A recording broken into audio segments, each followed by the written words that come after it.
military coup. One advocacy group says at least 550 people have been killed in the past 2 months. Protests continue.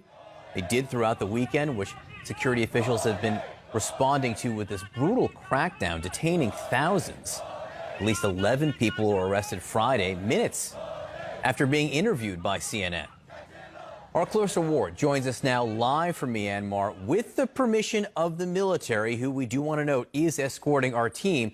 So, Clarissa, what's happening now? Tell us why it's so important for you to be there.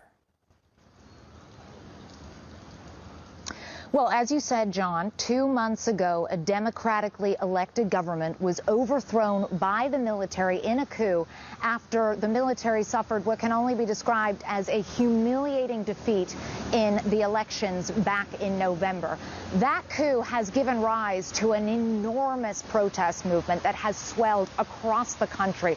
Put simply, the military does not have the support of the people of Myanmar. And as those protests have swelled and people have become more angered about this coup, so too has the violent oppression of that protest movement by the military. As you said, hundreds have been killed, among them dozens of children. We wanted to come here to report on the ground because, simply put, John, no other journalists, international journalists, have been allowed into Myanmar since this coup happened. Now, we came with permission from the military, with all of the complications that entails, but we still felt that it was of vital importance to come here ourselves, to see what was happening, and to confront the people responsible for the violence. And so, Clarissa, I mean, I know all of this is delicate, but since you're under the auspices of the military, are you able to report freely? We had been assured prior to coming here that we would have independence and freedom of movement. We wanted to stay in a hotel in Yangon. That was not allowed. We're staying instead in this military compound. It's completely walled off. We cannot come in and out and move freely. On our first day, we were moving around with a convoy of 6 trucks full of soldiers. In addition to that, we have many minders following our every move. Whenever we do have the opportunity to be on the street, which is very rarely, Allison, our minders are constantly filming everything with their cell phones, making notes, making phone calls, taking records of every single person we talk to and every single movement we make. So it has not been without its challenges, Allison. Well, they're taking pictures and they're taking names, apparently, Clarissa. So tell us about the people who've been detained after speaking with you. So this was a very distressing incident, John. On one day, we were finally allowed to go to a public space, to an open market. And it's important to underscore here that we have not solicited contact with any activists, with anyone who's part of the protest movement, because we know, given the context that we're here in, just how dangerous that could be. However, when we took our cameras out in this market and started shooting video, people started coming up to us. People started giving the 3-fingered Hunger Games salute that has become the emblem, the symbol of this defiant movement.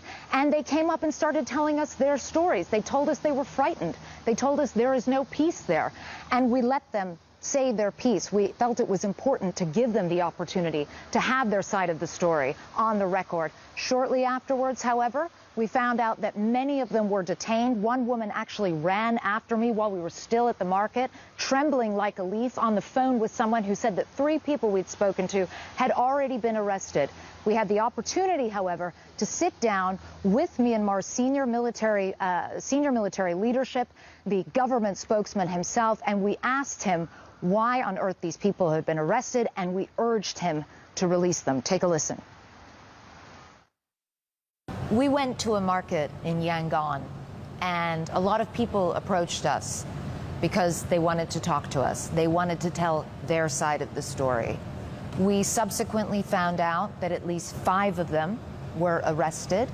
We have verified this independently. We have seen photographic evidence in some cases to confirm this. Can you please explain why you would be arresting people for talking to us? What possible crime did these people commit? They haven't committed any crime.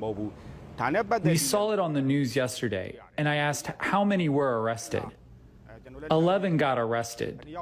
The security forces were worried that they would provoke others and start the protest in the market, and that is why they got arrested. However, the government is arranging to release them as soon as possible.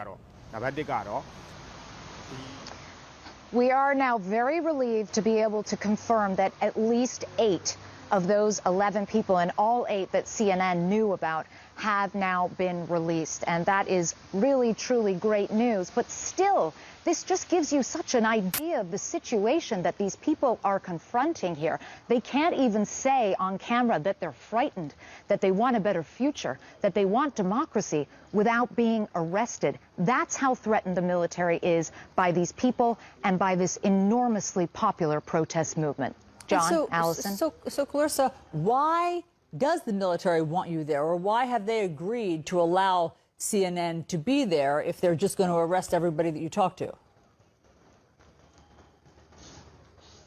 The military wants to get its side of the story on the record, too. And that's important, and we gave them the opportunity to do that. They see the protest movement as being violent, as being dangerous, as being disruptive to the economy. They say that if people allow the process to play out, that there will be elections again within the next 2 years. They paraded a series of victims before us who told us stories about being threatened by the protesters, humiliated by the protesters. They took us to buildings that they said had been vandalized by the protesters.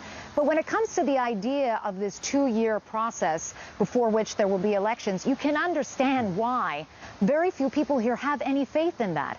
There were democratically held elections back in November. There were independent observers who attended those elections who did not make note of any egregious fraud or anything of that nature. And yet still the military intercepted and this coup took place. So very few people here actually believe them when they say that there will be another chance at elections. And after more than half a century of repressive military rule, simply put, they're not willing to give up. They're not willing to let go of the hard-won freedoms that they have enjoyed in the last decade.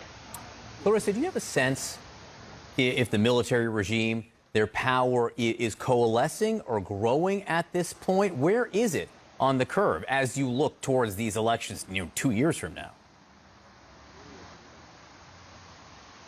From what we've seen on the ground, the military does not have anything in the way of strong support from the people. What they do have is sophisticated weaponry. What they do have is a large fighting force. There is no comparison in the scale of what you're seeing from the protesters versus what you're seeing from the military in terms of armaments, in terms of funding.